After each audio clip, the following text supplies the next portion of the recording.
예수님께서 세상에 계실 때 많은 기적을 베푸셨습니다. 표적이라고 하죠. 예수님이 하나님이심을 보여주는 그런 놀라운 일들인데 오병이어의 기적을 베푸셨을 때 사람들이 예수님을 억지로 붙들어서 왕으로 삼으려고 했습니다. 이유는 그들이 음식을 먹고 배가 부른 때문이었고 현실의 문제를 해결해주는 예수님이 그들에게 좋아 보였기 때문입니다. 이것이 인간적인 사람들의 마음이라는 것을 알 수가 있습니다. 하지만 예수님은 그들을 떠나서 그 자리를 피하셨습니다. 이것이 평소의 예수님의 모습입니다. 자신을 드러내지 않으시는 그런 예수님이셨는데 오늘 본문의 내용은 이스라엘의 왕으로 예수님에게 환호하는 그 무리와 함께 예루살렘을 향해서 들어가는 모습을 보여주고 있습니다. 평소와 다른 모습을 보여주고 있는 거죠. 마리아가 예수님께 향유를 부은 바로 다음 날 고난주간이 시작되는 종려주일에 있었던 일을 오늘 본문이 기록을 하고 있습니다. 예수님은 하나님 아버지의 뜻을 이루기 위해 세상에 오셨습니다.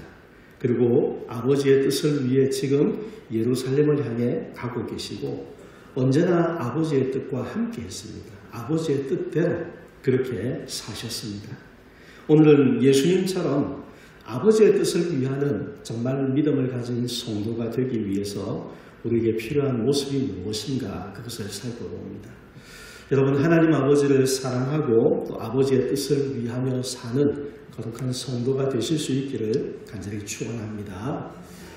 자, 아버지의 뜻을 위하여 우리가 어떤 것을 해야 될까? 먼저 세상 기대에 흔들리지 말아야 합니다.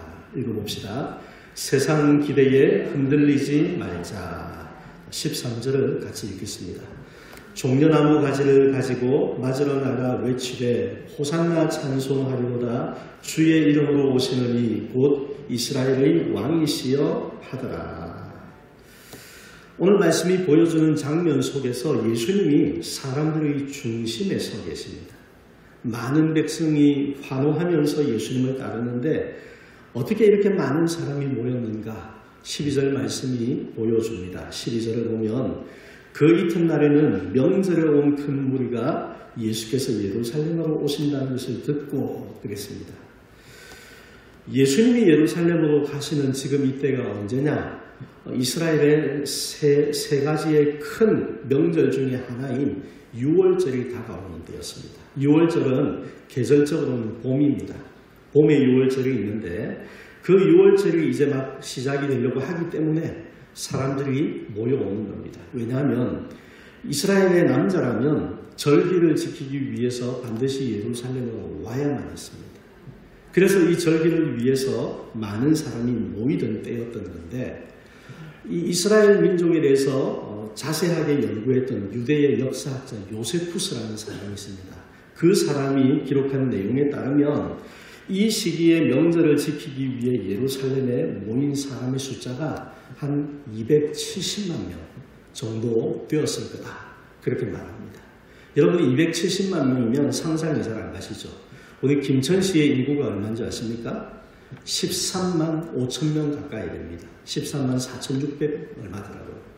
그러면 여러분 13만 5천 명 김천시 인구수의 20배입니다. 20배. 그렇죠? 그렇게 하면은 그렇죠? 270만 명입니다. 우리 김천시에 사는 사람 다 한 자리에 모아놓으면 얼마나 많겠습니까?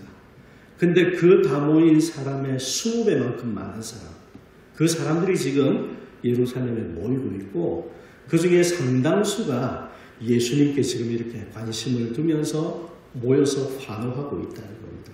아마 예수님이 보이지 않는 그런 아주 멀리 있는 사람들도 있을 겁니다. 그냥 이제 구름대처럼 같이 막 몰려가는 이런 모습이었지 않았을까 상상을 하게 됩니다.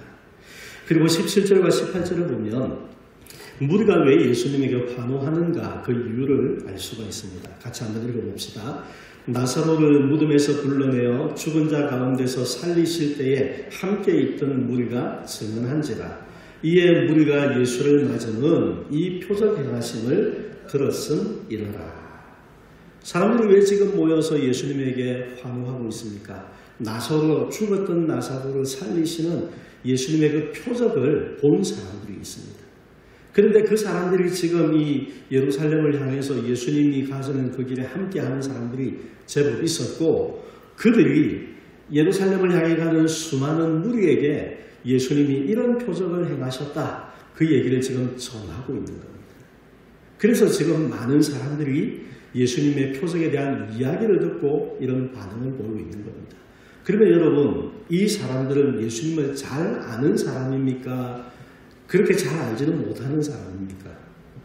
잘 알지는 못하는 사람이죠. 그저 듣고 지금 거기에 막 관심을 가지고 모이고 있는 이런 사람들입니다. 그래서 나중에 예수님이 십자가에 달리실 때 보면 이 사람들이 완전히 뒤돌아서지 않습니까? 예수님을 십자가에 못 박으라고 같이 선동되어서 외치는 그런 무리로 변했던 이유가 거기에 있습니다. 믿음을 가진 것이 아니고 그냥 그 분위기에 휩쓸려서 잘 알지 못하면서 그냥 이렇게 자기들의 생각을 가지고 지금 소리치고 있는 것입니다. 그런데 여러분, 이 엄청난 사람들이 예수님께로 모이면서 13절에 이렇게 노래하고 있습니다. 한번 읽어봅시다. 종려나무 가지를 가지고 맞으러 나가 외치되 호산나 찬송하리로다. 주의 이름으로 오시는 이 곧 이스라엘의 왕이시여 하더라. 여러분, 이 그림에 있는 이게 종려나무 가지입니다. 우리가 사막 같은 데 보면은 야자수 같은 나무 있잖아요. 그 잎을 생각하시면 됩니다. 근데 이걸 가지고 예수님을 맞으러 막 나와 있는 겁니다. 그들의 마음의 기대를 보여주는 겁니다. 호산나라는 이 말은 구원하소서라는 뜻입니다. 예수님에게 구원에 대한 기대를 가지고 지금 노래하는 것을 생각할 수 있는데, 그들이 예수님을 향해 이 종려나무 가지를 흔들지만 사실 이 종려나무 가지는 유월절하고는 상관이 없는 겁니다. 지금 6월절 절기를 앞두고 있다고 했죠. 6월절은 무엇입니까? 이스라엘 백성들이 애굽에서 출애굽할 때, 그때에 하나님께서 희생제물, 어린 양의 희생제물로 이스라엘 백성들을 죽음 가운데에서 지켜주시고 그들이 애굽에서부터 나와서 자유를 얻게 만드신 이와 같은 어떤 사건과 관계 있는 절기가 6월절입니다. 자유를 주신 절기죠.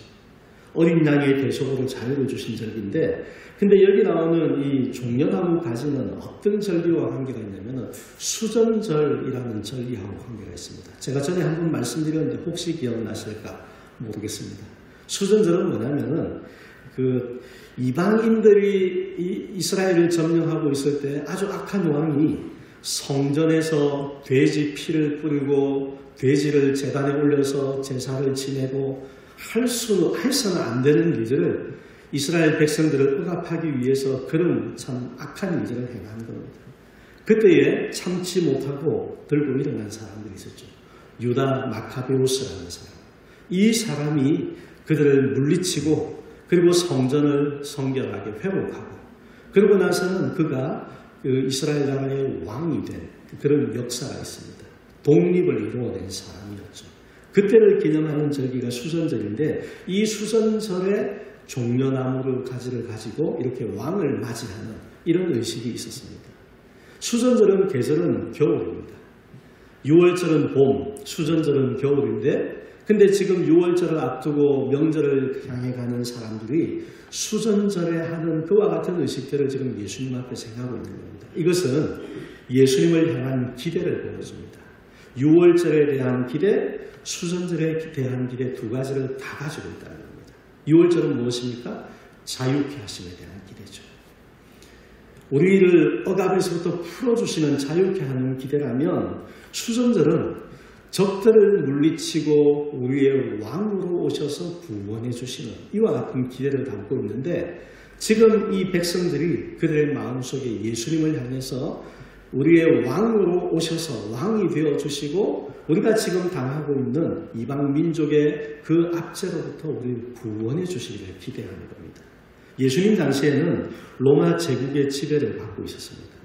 그래서 그들이 예수님을 왕이라고 부르는데 그 마음속에 있는 기대는 예수님이 우리의 마치 마카베우스처럼 우리의 왕이 되어주셔서 정치적으로 이 로마 제국으로부터 우리를 자유롭게 해주는 이와 같은 일들을 그들이 기대하고 있는 겁니다. 그래서 예수님을 메시아라고 부르지만 그들의 마음에 기대하는 메시아는 정치적인 메시아, 우리의 현실적인 삶의 문제를 해결해 주는 메시아, 그렇게 지금 예수님을 기대하고 바라보고 있는 겁니다. 여러분, 270만 명이 모이는 그 자리에 예수님 주변에 있는 사람이 얼마나 되었는지는 모르지만 이 바리새인들이 하는 말을 보면 온 세상이 그를 따른다, 그렇게 표현을 했거든요. 그러면 어마어마한 무리가 예수님에게 지금 완전히 붙어서 환호하고 있는 이런 분위기를 생각할 수 있습니다. 한번 생각을 해보십시오. 우리가 살아가는 이 세상 속에서 엄청난 무리가 내게 대해서 환호하면서 그들이 바라는 기대하는 것을 나한테 그렇게 막 열광적으로 얘기를 하면 사람의 마음은 어떻습니까? 내가 가지고 있는 뜻이 있었다고 해도 그 무리의 힘 앞에서, 기대 앞에서 내 뜻을 내려놓을 수밖에 없는 상황들이 생깁니다. 세상의 권세자들이 그런 모습을 보일 때가 많죠. 대통령이 된다고 해서 대통령 마음대로 하는 게 아니잖아요. 그렇지 않습니까? 눈에 보기에는 모든 힘을 다 가진 것 같아 보이지만 그러나 많은 사람들의 기대와 그것을 무시하고 할 수는 없는 겁니다. 예수님도 그런 위치에 지금 서셨다고 볼 수가 있는 겁니다. 그 수많은 무리가 환호하면서 우리에게 이런 메시아가 되어달라, 이런 왕이 되어달라, 그런 어마어마한 그런 부담을 예수님도 받으셨을 겁니다. 그런 백성들의 환호 속에서 예수님이 함께 예루살렘으로 가시는데 14절을 보면 예수님이 어린 나귀를 타고 가셨다, 그렇게 기록하고 있습니다. 백성들은 왕을 기대합니다. 그들이 기대하는 왕은 승리하는 왕이죠. 지금 있는 이방인들을 물리치고 그들보다 더 멋지고 늠름하고 그리고 위험 있는 이런 모습의 왕을 기대하는데 예수님은 어린 나귀를 타고 지금 예루살렘을 향해 가십니다. 너희가 기대하는 그것하고 내가 가는 길은 다르다라는 것을 분명하게 보여주시는 겁니다. 그리고 예수님은 끝까지 일어나는 겸손한 모습을 잃지 않으시고 묵묵히 십자가 희생의 죽음으로 세상을 구원하시는 진정한 메시아의 길을 걸어가셨습니다. 여러분, 이것이 주님께서 아버지의 뜻을 온전하게 이루실 수 있었던 비결입니다. 무엇입니까? 세상의 기대가 아무리 크고 세상이 내게 대해서 아무리 내 마음 가운데에 압력을 준다고 해도 그 가운데에서 물러나지 않고 아버지의 뜻을 위할 수 있는 그 확고함이 필요한 겁니다. 예수님은 그렇게 예수님에게 주신 메시아의 길을 마지막까지 걸어가셨습니다. 성도인 우리에게 하나님이 주신 사명이 있죠. 여러분, 이 사명을 올바로 이루기 위해서는 세상의 압력과 기대에도 흔들리지 않는 견고한 마음이 있어야 합니다. 사람들이 뭐라고 하면 그 앞에서 아무 말도 못하고 쑥 들어가는, 그래가지고는 하나님이 주신 사명을 따라 살아갈 수가 없습니다. 때로는 담대함으로 그 앞에서 말할 수 있어야 되고 세상이 뭐라고 하든지 그들이 원하는 대로 따라 살아가는 것이 아니고 하나님이 우리에게 말씀하신 것을 따라 살아갈 수 있는 확고한 마음이 항상 우리 가운데 있어야 합니다. 생각해보면 세상의 기대는 하나님의 뜻과 다를 때가 많습니다. 세상 사람들이 생각하는 것이 무엇입니까? 그저 좋은 이야기만 듣고 싶어 하는 겁니다. 우리가 만약에 그런 분위기에 끌려간다면 그냥 내가 듣기에 좋은 말씀만 찾는 사람이 될 수가 있습니다. 그것은 아버지의 뜻을 위하는 길이 아닙니다. 모든 말씀을 듣는 그 마음이 중요한 것이죠. 세상의 인기나 흐름에 같이 떠내려간다면 그것은 결코 하나님의 뜻을 위하는 길이 될 수가 없습니다. 그러므로 세상의 압력이나 기대가 거세게 우리의 삶을 몰아세운다고 하더라도 하나님의 뜻을 위해서 흔들리지 않고 나아가려고 하는 견고한 믿음과 태도를 가지고 있어야 합니다. 사랑하는 여러분, 우리가 사는 세상은 그냥 가만히 있으면 다 되는 곳이 아닙니다. 때로 싸워야 하고 버텨야 하고 그러면서 하나님의 뜻을 우리의 마음 가운데 굳굳이 가지고 살아야만 믿음으로 살아낼 수가 있는 곳입니다. 그 속에서 우리가 하나님 백성의 삶을 살아가는 것을 하나님께서 원하십니다. 세상의 어떤 기대도 주님 앞에서는 소용이 없었던 것처럼 우리의 삶 가운데의 세상이 어떤 힘을 쓴다고 해도 어떻게 우리의 삶을 가로막으려고 한다고 해도 하나님 아버지의 뜻을 귀하게 생각하고 꿋꿋하게 그 세상을 이겨낼 수 있는 견고한 믿음을 가진 성도가 되시기를 간절히 축원합니다. 두 번째로 아버지의 뜻을 위하여 우리에게 필요한 것은 겸손한 모습으로 순종하는 것입니다. 읽어봅시다. 겸손한 모습으로 순종하자. 15절을 같이 읽습니다.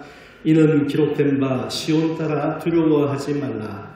보라 너의 왕이 나귀 새끼를 타고 오신다 함과 같더라.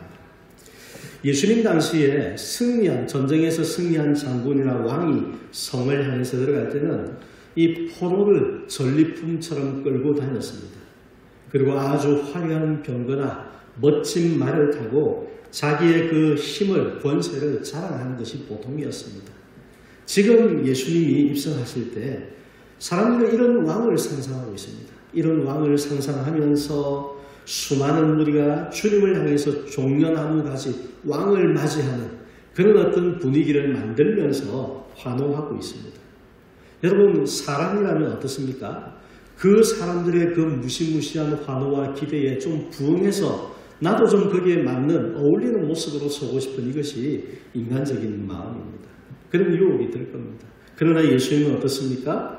세상 누구와도 비교할 수 없는 크고 놀라우신 하나님이신데, 그러나 주님께서는 화려한 수레나 말을 타신 것이 아니고 어린 나귀를 타고 들어가셨습니다.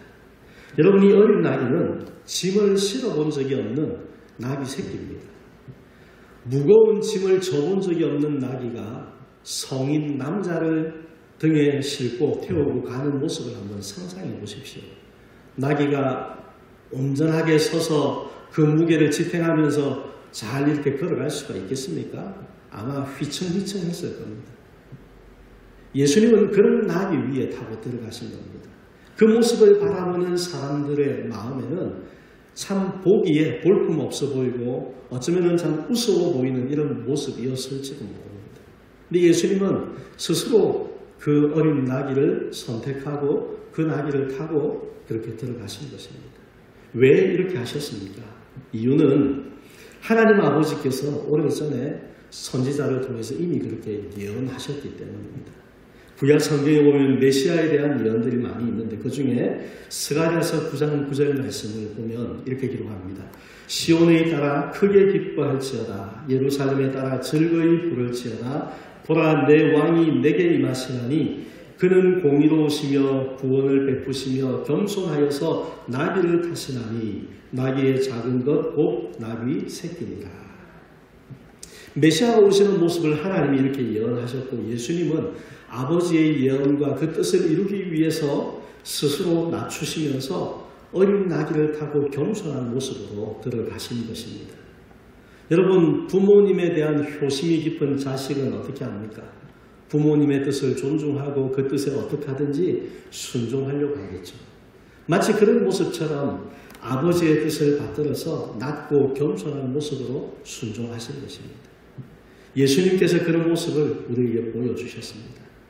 예수님이 세상에 오셔서 보여주신 모습은 우리가 하나님을 믿고 하나님의 백성, 하나님의 자녀가 되어서 어떻게 살아가야 하는가, 그 모습을 몸소 보여주시는 겁니다. 너희가 진정한 믿음으로 거듭난 사람이 되었다면 이렇게 살아가는 모습이 이게 온전한 모습이다.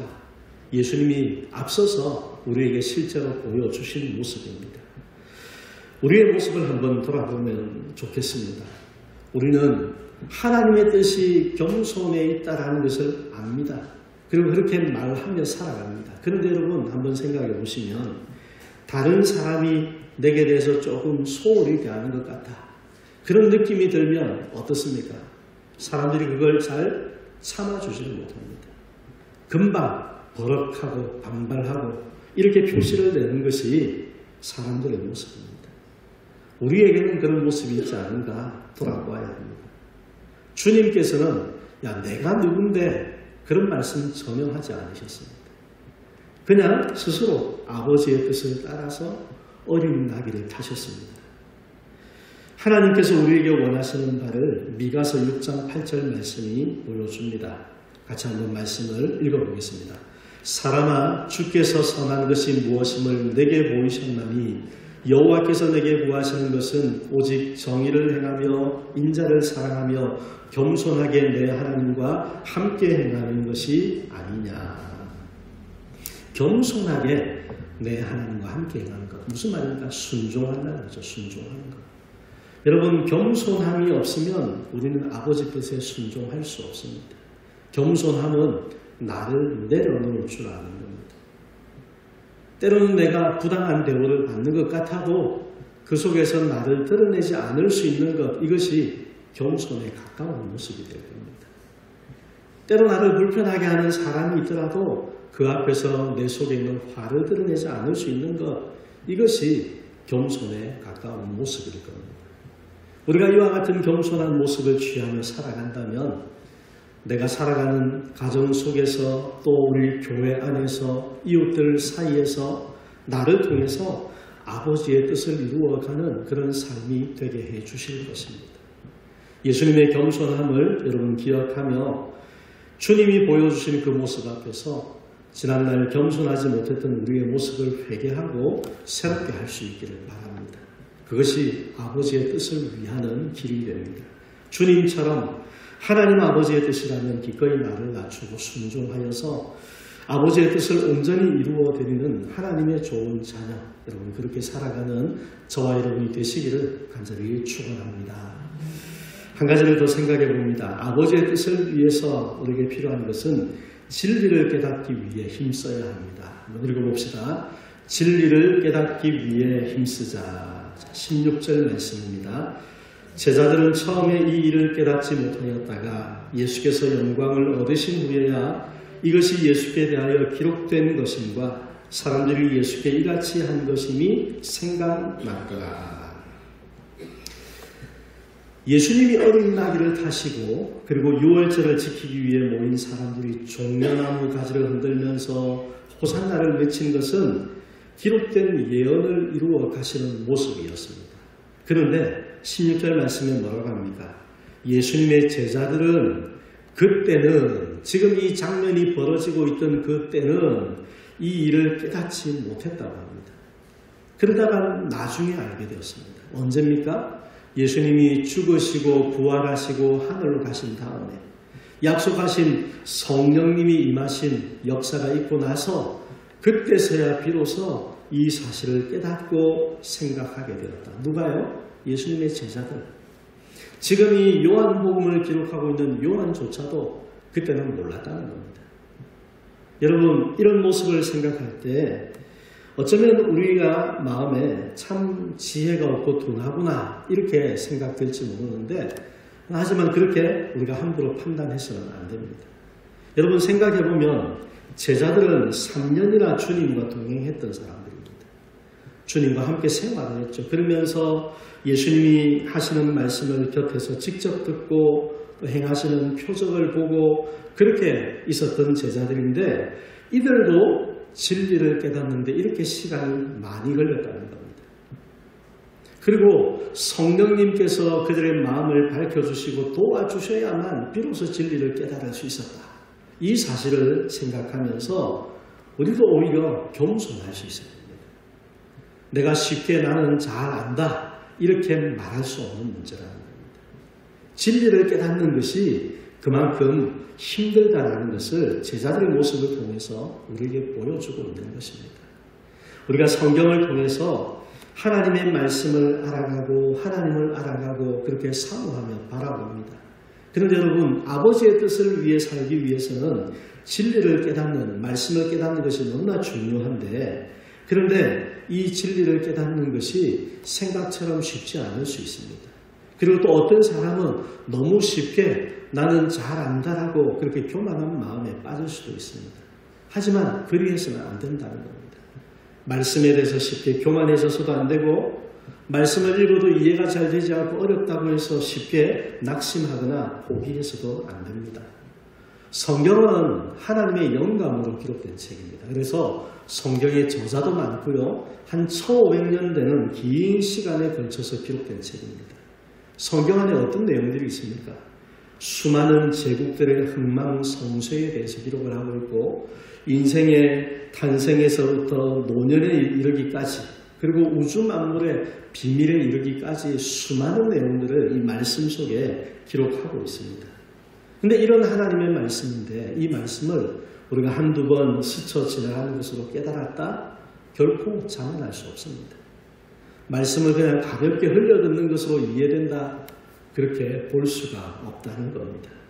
그리고 또 우리가 어린 시절의 말씀을 읽으면서 깨달았던 바가 있다면 세월을 경험하고 나이가 들어서 보는 말씀 속에 그때와는 다르게 깨달아지는 더 깊은 은혜가 또 있습니다. 무슨 말씀을 드리고 싶냐면 성경은 살아가는 동안 평생 읽고 묵상해야 한다는 겁니다. 이만하면 되었다라고 말할 수도 없고 나는 도무지 안 되겠다라고 할 수도 없고 평생 하나님의 말씀을 가까이 하는 삶을 살아야 그것이 아버지의 뜻을 위하는 삶의 모습이 된다는 겁니다. 신명기 17장 19절을 보면 이스라엘 왕들에 대해 본문하는 내용인데 이렇게 말씀합니다. 한번 읽어봅시다.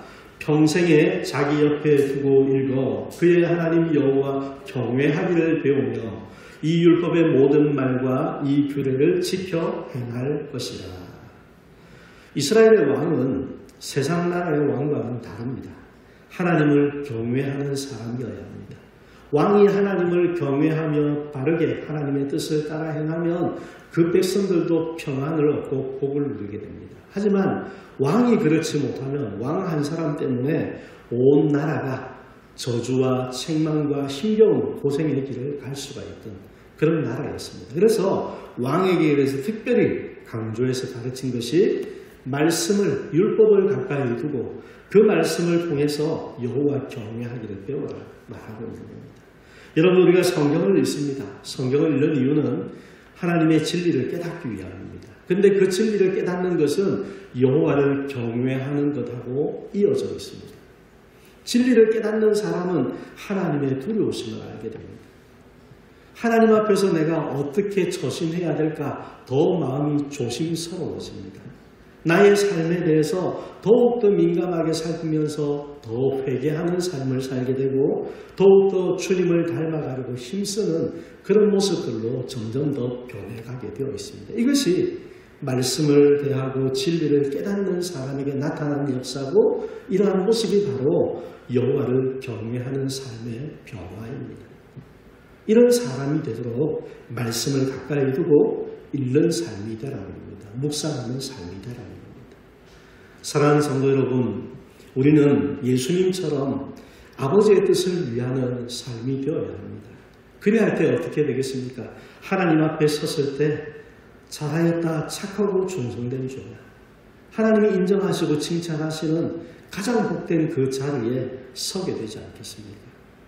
그러기 위해서 우리의 삶 가운데 반드시 있어야 될 것이 진리의 말씀을 깨닫는 것입니다.